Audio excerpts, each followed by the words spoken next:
이 세상의 왕이나 집권자들처럼 자신들도 권력을 가지고 세상을 호령하고 싶어하는 이 제자들에게 예수님은 다시 한번 하나님 나라의 원리가 무엇인지에 대해서 가르쳐줍니다. 너희 중에는 그렇지 않을지니 너희 중에 누구든지 크고자 하는 자는 너희를 섬기는 자가 되고 너희 중에 누구든지 으뜸이 되고자 하는 자는 모든 사람의 종이 되어야 하리라. 예수님은 3년 동안 제자들을 데리고 다니면서 이것을 경험하게 하셨어요. 가늠하다 붙잡혀온 여인, 이스라엘 백성들에게 악착같이 세금을 뜯어내서 로마에게 바치는 세리의 모습, 그리고 민족의 순수성을 잃어버린 사마리아 사람, 온몸에서 진물이 질질 흘러서 아무도 그 사람을 상대하려고 하지 않는 나병 환자, 그 몸에 손을 대시기까지 예수님은 당시 가장 낮고 가장 보잘것없는 그러한 사람들에게 다가가셔서 그들의 문제만 해결해 주신 것이 아니라 친히 그들의 마음을 보듬어 주신 거예요. 그러니까 예수님께서 그와 같이 낮아졌다라는 것이죠. 예수님은 자신이 이 땅에 오신 이유에 대해서 정리하여서 말씀하고 있는데요. 첫 번째는 자기의 목숨을 대속물로 우리에게 주셔서 죄악 가운데 있는 우리를 구원해내기 위해서 이 땅 가운데 오셨다는 거예요. 그런데 예수님이 이 땅에 오신 두 번째 이유가 있습니다.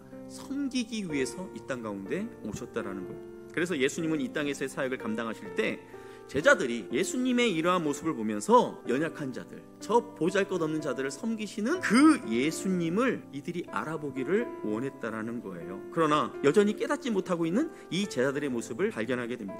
제자들과 이제 함께할 시간이 이제 얼마 남지 않았어요. 이제 곧 예수님은 십자가에 달려 죽으시게 되는 상황에서 특별한 섬김을 하기로 결정을 하세요. 내가 주와 또 선생이 되어 너희 발을 씻었으니 너희도 서로 발을 씻어주는 것이 옳으니라. 내가 너희에게 행한 것 같이 너희도 행하게 하려 하여 본을 보였노라. 당시의 이 시대적인 배경을 봤을 때 예수님이 제자들의 발을 씻겨준 것을 그저 남편이 아내의 발을 씻겨준 정도로, 아버지가 아들의 발을 씻겨준 정도로, 그 정도로 생각해서는 안 된다라는 거예요. 예를 들면 조선시대 한 임금이 거리를 이렇게 행차고 가다가 아주 떼국물이 줄줄 흐르는 어떤 한 소년을 보게 됐어요. 그때 이 왕이 주변에 있는 그 궁녀에게 그 비단으로 된 수건을 하나 달라고 해서 그 수건으로 그 아이의 얼굴을 닦아주었다고만 생각해 봅시다. 뭐 신문이 있다면 그날 최고의 빅 뉴스로 사람들에게 알려질 거예요. 태역 군인 옆에 대통령이 무릎 꿇고 사진 찍는 것만으로도 화제가 되는데, 자그마치 지금으로부터 2000년 전이에요. 그때 당시 스승이 제자의 발을 씻겨준다? 이것은 상상도 못할 일이죠.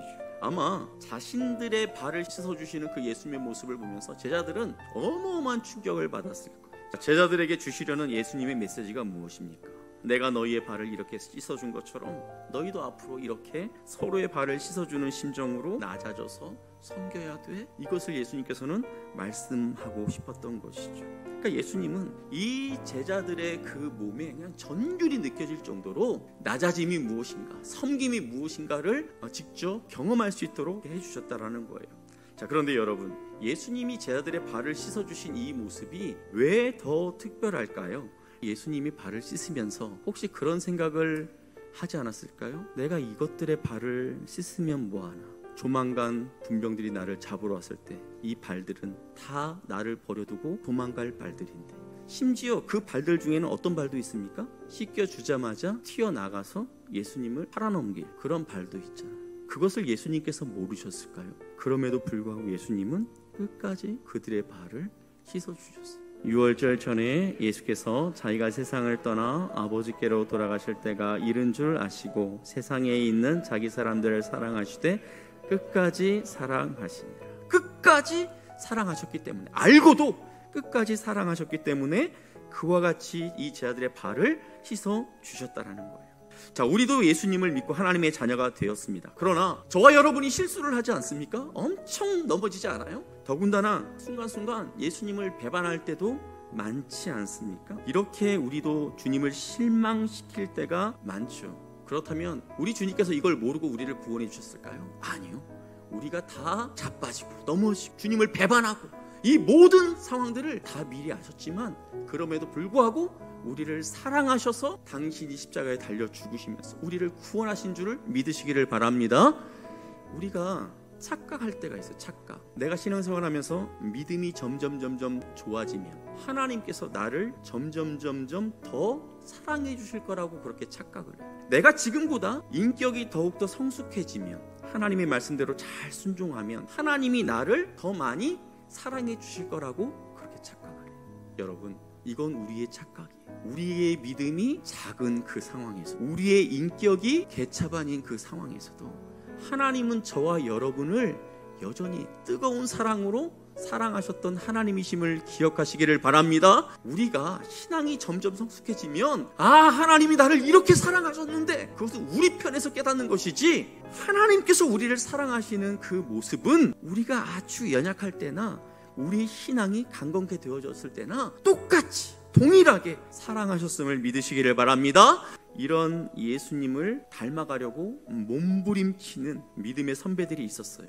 그중 한 분이 손양원 목사님이에요. 자기 아들을 죽인 그 공산당 당원, 그들을 그냥 용서할 뿐만 아니라 그냥 자기의 양 아들이 되게 했다라는 것이죠. 그뿐 아니라 평생 나병 환자들을 돌보며 그렇게 사셨어요. 그 따님인 손동희 권사님께서 아버지 손양원 목사님에 대해서 이렇게 추억합니다. 환자들이 거부하는데도 그들의 손을 잡고 식사를 같이 하곤 했다. 아버지는 그들의 피고름 나는 손을 거침없이 부어잡고 장시간 대화를 나누곤 했다. 나병의 환부에는 사람의 침이 좋은 약이 된다며 입으로 피고름을 빨아내는 일도 마다하지 않았다. 극구 사양하는 아버지를 설득하여 피 검사를 했다. 그러나 결과는 보통 사람보다 오히려 피가 더 맑다는 것이다. 검사 결과를 전해 들은 아버지는 그저 담담한 어조로 "그래? 그러면 이번에도 틀린 건가?" 할 뿐이었다. "그래? 그러면 이번에도 틀린 건가?" 무슨 의미입니까?